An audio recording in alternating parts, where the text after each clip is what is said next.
Violência envolvendo jovens. Como evitar que crianças e adolescentes se tornem violentos e insensíveis? O problema estaria na família ou na escola? Esse é o tema do nosso quadro Questão de Família de hoje. A violência entre crianças e adolescentes tem alarmado famílias, escolas e a sociedade em geral. O que era exceção há alguns anos, hoje tem acontecido com frequência. Falta de pai e mãe porque estão na rua trabalhando. Eu fui educadora há 30 anos e eu sei a ausência de pai e mãe, a consequência da ausência na educação do filho. Tem muito a ver com a falta de investimento em escolas, educação, a marginalidade fica muito grande. E as escolas aí, o governo toma providência, está cheio de marginais nas portas das escolas, oferecendo droga e está difícil. Em São Paulo, ao menos 2 jovens foram agredidos com lâmpadas fluorescentes enquanto caminhavam pela Avenida Paulista.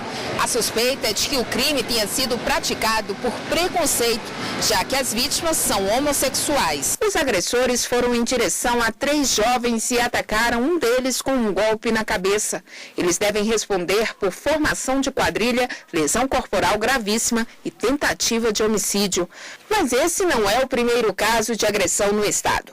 Esta psicóloga explica que não há um perfil para o jovem agressor. Explica também que o aumento da violência reflete a perda de valores e a falta de tolerância da sociedade como um todo. A violência, em todo sentido, a gente precisa contextualizar sempre, porque ela está em todos os estratos sociais, em todas as instituições sociais, seja ela pequena ou grande. Mas ela admite que há alternativas para lidar com os agressores antes de encaminhá-los para uma internação. Já manifesta uma relação de agressão que se torna violência, inclusive perante a lei, né, porque ele cometeu um delito frente ao outro, a gente precisa resgatar dessa pessoa a sensibilidade, a humanidade, a questão dos valores e da ética dela. Eu recebo aqui no estúdio a advogada Enilda Baduino para falar mais sobre esse assunto. Boa tarde, doutora Enilda. Boa tarde. Muito obrigado por ter aceitado o nosso convite. Doutora Enilda, eu falei agora há pouco que nós precisávamos discutir se o problema era da família ou se era da escola. Deixa eu lhe fazer uma provocação. O problema é de educação ou é de legislação? Nem de uma nem de outra isoladamente. O problema são exatamente da educação, da família e do Estado.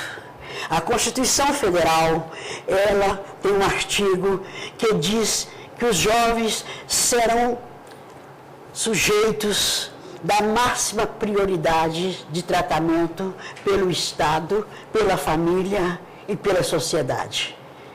Isso é a dívida que nós temos com os jovens. Isso não foi cumprido, fez depois o Estatuto da Criança e do Adolescente, que também não é cumprido, o Estado não cumpre, a família não tem condições por causa de falta de conhecimento, falta de atenções, e a sociedade encara o Estatuto como uma questão simplesmente de tratar de moleques, daqueles nomes todos que eles dão às crianças. E como se trata esse tipo de jovem, comete esse tipo específico de violência com lesão corporal, mesmo que gravíssima, qual seria o tipo de pena mais indicado para esses casos? Olha, essa questão de pena é um veso que tem as pessoas de falar. O que é pena? Para que serve a pena? Quem pode apenar? E quem pode ser os apenados? Na verdade, nenhuma pena vai mudar a questão da violência, vamos dizer, infanto-juvenil. Né? Por quê? A sociedade é absolutamente violenta. A escola é violenta, o lar é violento. Você vê, por exemplo, que temos leis agora da violência familiar contra a mulher. Quer dizer, dentro da família. Então, não se pode trabalhar com esse valor, com esse tipo de pressuposto pena. Perfeito. Doutora Enilda, nossa equipe foi às ruas saber quais são as dúvidas sobre esse assunto. Vamos ver a primeira pergunta feita para a senhora. Meu nome é Márcia, sou operadora de telemarketing. Gostaria de saber quando que uma briga vira caso de polícia.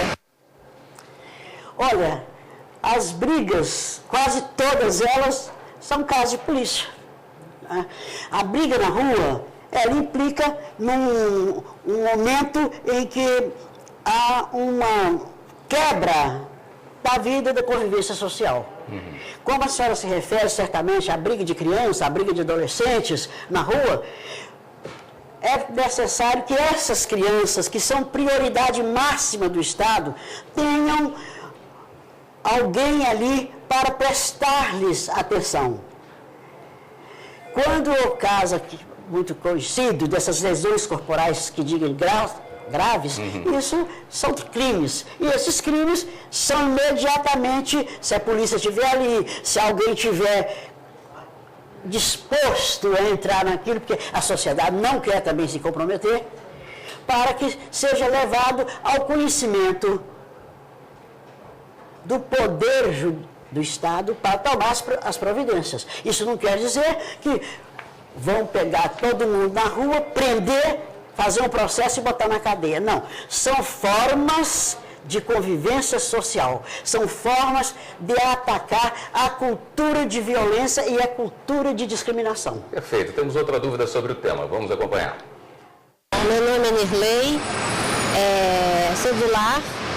E a minha pergunta é o seguinte: se eu for agredida na rua, eu posso pedir indenização ao Estado?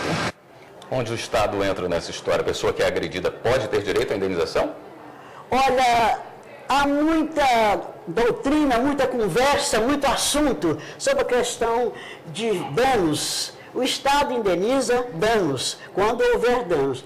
Agredida na rua, vamos admitir que seja uma coisa tão violenta, que não tem policiamento, que não tem hospital para atender, não tem nenhuma medida disso. Realmente o Estado poderá responder pela sua omissão. E os pais também, em caso de menores, não é? Os pais que... Em caso de menores agressores, os pais também respondem de alguma forma. É lógico, os menores não respondem por nada. É preciso acabar essa ideia de menor no Brasil responder por alguma coisa. Os pais é que são os responsáveis. A Constituição já disse lá atrás, o Estatuto diz isso e o bom senso diz. Eu educo meu filho, porque eu sei se ele fizer algumas coisas, quem vai dizer por que ele fez? Sou eu, que não o eduquei, não encaminhei numa sociedade moderna, diferente, agressiva, que nós temos que acostumar não a viver com agressão, não com a violência, mas a viver com as questões de podermos conciliar e reduzir ao mínimo esse tipo de convivência social. Perfeito. Temos mais uma pergunta sobre o assunto. Meu nome é Júnior, sou estudante de Direito. O que uma pessoa perseguida pela opção sexual dela pode fazer? Uma pessoa que é perseguida pela sua opção sexual.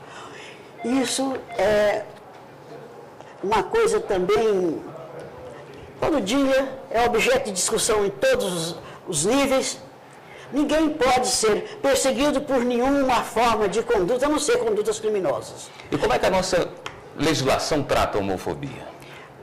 A homofobia, a legislação, ela não tem casos específicos, mas, por exemplo, prender uma pessoa que fez uma opção sexual diferente da sociedade, da nossa que aceita.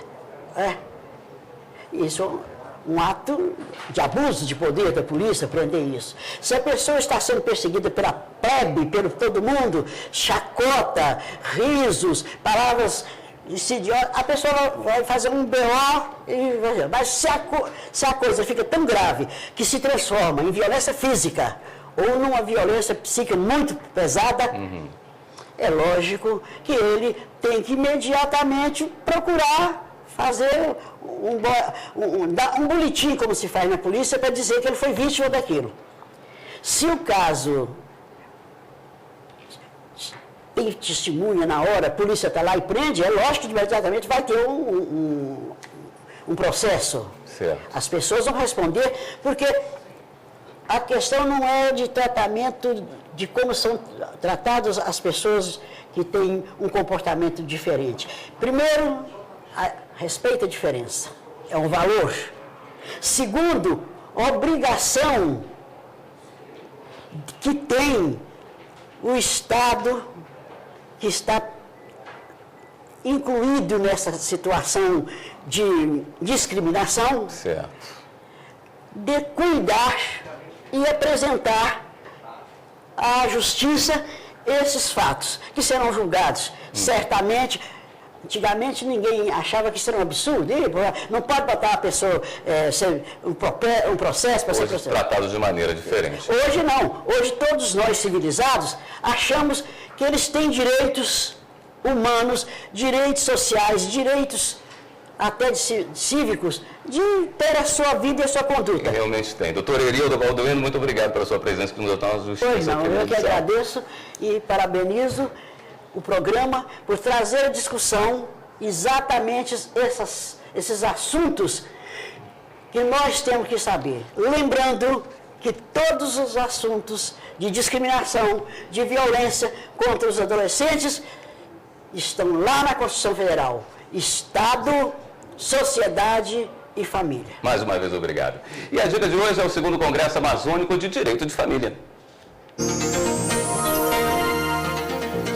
O congresso vai ser realizado dia 29 em Belém. O tema é Direito, Família e Solidariedade. O objetivo do encontro é debater com a população assuntos relacionados aos direitos das famílias brasileiras e à convivência em sociedade.